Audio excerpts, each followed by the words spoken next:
Guys and welcome. इस वक्त पे जो बड़ी खबर हमारे पास है वो ये कि हार्दिक पांड्या जो है वो T20 और वनडे सीरीज से बाहर हो गए हैं ऑस्ट्रेलिया के साथ जो भारत को खेलनी है और जिसकी शुरुआत जो है वो 24 तारीख से होनी है। 24 फरवरी से जिसकी शुरुआत होनी थी उसमें आज ही ये खबर आई है कि हार्दिक पांड्या बाहर हो गए हैं। BCCI का एक मेल आया है और इस मेल के ज़रिए ये जानकारी साझा की गई है कि हार्दिक पांड्या T20 सीरीज़ जो कि 24 तारीख से शुरू हो रही थी, 2 T20 खेलने थे भारत को ऑस्ट्रेलिया के साथ और 5 वनडे मैच खेलने थे, लेकिन दोनों में अब हार्दिक पांड्या नहीं होंगे और बड़ी खबर है। और कारण क्या है इसकी भी बात करेंगे, लेकिन उससे पहले क्या इम्पैक्ट इसका होगा टीम इंडिया के तौर पे, टीम इंडिया की preparations for the world cup पे, looking forward to the world cups. I think ये एक बड़ा कंसर्न है टीम इंडिया के लिए और इसीलिए हम शुरुआत से इस बात का जिक्र करते रहे हैं कि यहाँ पर अगर टीम इंडिया को एक बेस्ट प्रिपरेशन चाहिए वर्ल्ड कप के लिए तो बहुत ज़्यादा ज़रूरी है कि सारे खिलाड़ी पूरी तरह से फिट हों। और हार्दिक पांड्या भारत की जो भी हम कहें कि एक इंटीग्रल प्लानिंग है और जो हर तरह से अगर आप किसी भी लिहाज से देखें हार्दिक पांड्या का टीम में होना बहुत ज़्यादा ज़रूरी है। और इसकी जो बड़ी वजह है वो ये कि आप एक जिस ऑलराउंडर पे ट्रस्ट कर सकते हैं वर्ल्ड कप को लेकर, क्योंकि आप बथेरे बहुत सारे ऑलराउंडर्स को लेकर बात कर रहे हैं, आप विजय शंकर को लेकर बात कर रहे हैं, आप रविंद्र जडेजा को लेकर बात कर रहे हैं, जिन्हें मौका दिया गया है हार्दिक पांड्या की जगह वनडे सीरीज़ में। T20 में कोई रिप्लेसमेंट नहीं है हार्दिक पांड्या की जगह पे, लेकिन वनडे सीरीज़ में रविंद्र जडेजा उनका रिप्लेसमेंट होंगे। लेकिन बड़ी बात एक बार फिर से यही है कि आपने रिप्लेसमेंट तो चुन लिया रविंद्र जडेजा को और आपके पास ऑप्शंस भी हैं, विजय शंकर के रूप में है, रविंद्र जडेजा के रूप में है, या फिर आप हार्दिक पांड्या जैसे ऑलराउंडर की कीमत का अंदाज़ा नहीं लगा सकते इस टीम में कितनी ज़्यादा है। लेकिन अगर आपके पास और कोई ऑप्शंस नहीं है तो फिर हार्दिक पांड्या कितने ज़्यादा क्रिटिकल हो जाते हैं इस गेम के लिए वो समझा जा सकता है बहुत आसानी से। इस बात को आप और हम समझ सकते हैं। तो यही मैं बार बार इस बात को कह रहा हूँ, हार्दिक पांड्या की जो इंजरी है वो एक बार फिर से उठ चुकी है।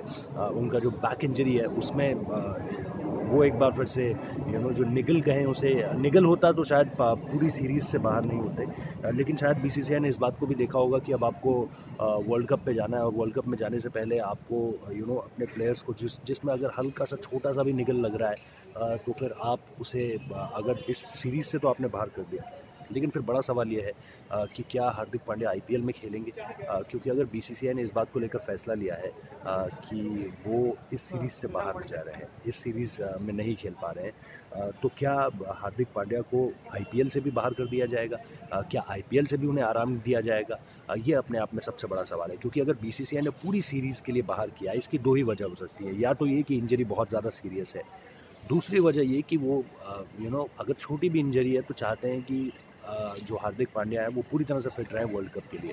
लेकिन अगर ऐसा BCCI का सोचना है तो क्या ऐसा मुंबई इंडियंस की फ्रेंचाइजी भी सोचेगी? क्या खुद हार्दिक पांड्या ये कॉल ले पाएंगे कि नहीं यार उन्हें आराम की ज़रूरत है और वो कम से कम मैच खेलें IPL में? मुझे नहीं लगता ऐसा होगा।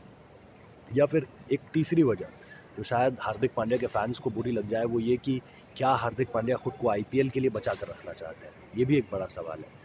और इस वजह से क्या उन्होंने जो सीरीज़ है उसे छोड़ने का फ़ैसला लिया है कि ठीक है, मैंने जो है अपना टेस्ट जो है फिटनेस टेस्ट जो है वो न्यूजीलैंड में दे दिया है, न्यूजीलैंड में खेल कर, और मैंने अच्छा भी किया है। उन्होंने फील्डिंग बहुत शानदार की, उन्होंने बल्लेबाजी बहुत शानदार की, गेंदबाजी में स्पॉट ऑन थे वो पहले ही ओवर से वापसी के बाद उन्होंने बहुत ज़्यादा प्रैक्टिस भी की थी जिस दौरान ये पूरी की पूरी विवाद चल रहा था।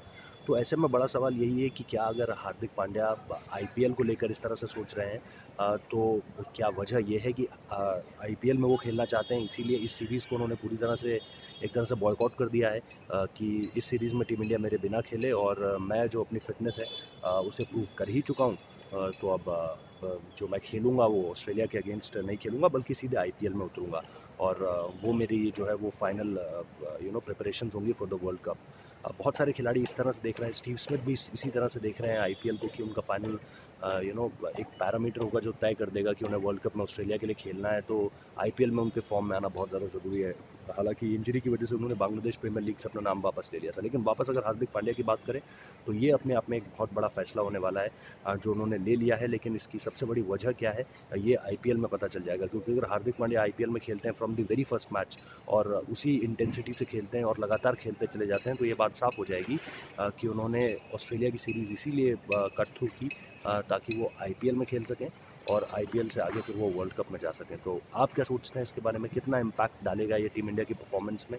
ये ज़रूर बताइएगा और साथ ही ये भी बताइएगा कि क्या ऐसा करना सही है अगर ऐसा हुआ है तो। और निश्चित तौर पर टीम इंडिया के लिए बहुत बड़ा सेटबैक है for the very singular reason कि Hardik Pandya is very much integral part as far as the world cup team is concern. So thank you guys, subscribe कीजिए, नोटिफिकेशन बेल बजाइए और शेयर ज़रूर कीजिए चैट को अगर आपको अच्छा लगा हो। एंड रिमेंबर दिस कि अगर आपको कोई भी व्यूज़ देने हो, कोई भी कमेंट करने हो, कोई भी सुझाव, कोई भी सवाल हो आपका, तो you can tweet us on @Rohit Juglan, that is @ and use ROHIT JUGLAN without any space, सब स्मॉल लेटर्स में है। और इंस्टाग्राम में that is Rohit ROHIT dot and JUGLAN without any space. तो बहुत बहुत शुक्रिया। Keep sharing the videos, keep subscribing, keep hitting the notification bell and प्यार इसी तरह से देते रहिए। और देखते हैं कि किस तरह से टीम इंडिया अब रविंद्र जडेजा आए। रविंद्र जडेजा का परफॉर्मेंस भी बहुत ज़्यादा इंटीग्रल हो जाएगा इससे जोड़कर, क्योंकि ये पॉइंट मुझे अभी याद आया, सॉरी कि मैंने सारा साइन आउट कर दिया था। लेकिन रविंद्र जडेजा का परफॉर्मेंस बहुत ज़्यादा इंटीग्रल इसीलिए हो जाएगा क्योंकि रविंद्र जडेजा किस तरह से परफॉर्म करते हैं। अगर रविंद्र जडेजा यहाँ पर एक ऐसा परफॉर्मेंस दे देते हैं जो बिल्कुल एक आउटस्टैंडिंग परफॉर्मेंस हो जाए, स्टैंड आउट कर जाए पूरी की पूरी सीरीज़ में, तो who nose he can get a chance towards world cup. और जो बहुत मुश्किल है, हालांकि जो मेरे हिसाब से बहुत ज़्यादा मुश्किल इसलिए because you have 2 great spinners जिनका फॉर्म बहुत शानदार है, जो रिस्ट स्पिनर्स हैं। फिंगर स्पिनर्स के वैसे ही आजकल दुनिया फ़ैन नहीं है, रिस्ट स्पिनर्स का ज़माना है और फिंगर स्पिनर्स को दुनिया भूलती जा रही है। और ऐसे समय में अगर जडेजा कुछ स्टैंड आउट कर जाते हैं, कुछ बहुत ही अलहदा कर जाते हैं, तो फिर मुझे उम्मीद है कि सीरियस कंसर्न्स होंगे फिर जडेजा के चांसेस के लिए भी। कंसर्न्स उनके लिए जो जगह बना सकते हैं, मे बी विजय शंकर, जिनका एक आउटसाइड चांस दिख रहा हो, बट अचानक से वो इसलिए हट जाएगा क्योंकि फिर आपके रविंद्र जडेजा टीम में आ जाएंगे। क्योंकि रविंद्र जडेजा बैटिंग बहुत शानदार कर लेते हैं, क्योंकि रविंद्र जडेजा की फील्डिंग बहुत शानदार है। तो ऐसे में अपने आप में ये एक बहुत बड़ा सवाल बन जाता है फिर कि क्या उन्हें इन प्लेस ऑफ एनी, अगर आप किसी विजय शंकर को ले जाने की सोच रहे हो, maybe you trying to add one more batsman, और इस दौरान जडेजा की गेंदबाजी बहुत शानदार हो जाती है, तो फिर आपको लगेगा कि हाँ, जडेजा की गेंदबाजी क्योंकि बहुत शानदार है, वो fielding best, one of the best in the business, world fielding की मैं बात कर रहा हूँ, तो फिर यू कांट इग्नोर हिम। तो ये अपने आप में सारे के सारे पॉइंट्स हैं जिनको लेकर के मुझे आपसे बात करनी थी और मैंने आपसे बात की। और कहीं ना कहीं इस बात को भी बहुत ज़्यादा इम्पोर्टेंस देनी पड़ेगी कि अगर हार्दिक पांड्या की जगह पर रविंद्र जडेजा टीम में आते हैं तो फिर टीम अपना बैलेंस किस तरह से बनाती है। अब कई बार ना ऐसी चीज़ें बहुत इंपॉर्टेंट भी हो जाती हैं, क्योंकि अगर बीच वर्ल्ड कप में किसी खिलाड़ी को चोट लग जाती है तो फिर आप कैसे कोप अप करोगे। वहाँ पर आपके सामने एक सडन जो है आपको स्ट्रैटेजी दोबारा से रीडेवलप करनी पड़ती है और आपको कोशिश करनी पड़ती है कि अब इस पर पैनिक सिचुएशन ना क्रिएट हो।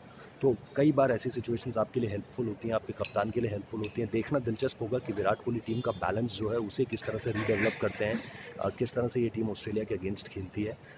हालांकि मुझे नहीं लगता है कि बहुत ज़्यादा फ़र्क होगा उस टीम में जो ऑस्ट्रेलिया में खेली थी वनडेज़ में एंड T20s में, जो टीम अब खेलेगी ऑस्ट्रेलिया के अगेंस्ट, क्योंकि उस समय भी हार्दिक पांड्या बाहर थे।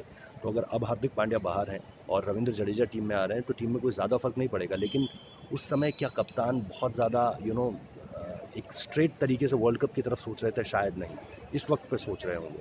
और जब इस वक्त पे सोच रहे होंगे तो maybe there could be a change in the strategies और in the dynamics of the Indian cricket team, जो आगे जाके वर्ल्ड कप पे भी रिफ्लेक्ट होने वाला है। सो मुझे लगता है कि किसी का मौका जाना किसी के लिए मौका बन सकता है। और मैं देखना चाहूँगा रविंद्र जडेजा कितने डेस्परेट हैं, कितने कीन हैं इन मुकाबलों में इस परफॉर्मेंस को अपने हक में डालने के लिए। तो देखते हैं, देखना दिलचस्प होगा। और बहुत दिलचस्प रहेगी पूरी की पूरी स्ट्रैटेजीज़ और पूरी की पूरी प्लेइंग कॉम्बिनेशंस। वो कहते हैं ना, the more you sweat in peace the less you bleed in war. ये एक बहुत दिलचस्प कहावत है और रविंद्र जडेजा ने बहुत मेहनत की है। वो भी कहावत है कि गिरते हैं मैदान जंग में, दी हिंदी कहावत विच गोज़ लाइक दिस की गिरते हैं सह सवार ही मैदान जंग में, वो तिफ़्ल क्या गिरें जो घुटनों के बल चले। थोड़ा सा भूल गया था मैं शुरुआत में, but I hope you forgot. आप मुझे फॉरगिव। आज क्या हो रहा है समझ नहीं आ रहा है। सो इसका मतलब यही है कि वही लोग मैदानों में अक्सर गिरते हैं जो लड़ते हैं, वो क्या गिरेंगे जो लड़ने की सोच भी नहीं सकते। So that's for Ravindra Jadeja and I hope कि टीम इंडिया अच्छा करे विदाउट हार्दिक पांड्या। बट हार्दिक पांड्या पे जो भी कंसेंसस बना है टीम का कि उन्हें आराम देना है और आईपीएल में फिर वो खेलेंगे, तो ये अपने आप में एक बहुत बड़ा ऑब्जर्वेशन होगा, ऑब्जर्विंग पॉइंट होगा आने वाले मैचेस में। So let's be hopeful, let's pray for the best and all the best, enjoy and subscribe कीजिए, नोटिफिकेशन बेल बजाइए एंड शेयर कीजिए। Thank you so much.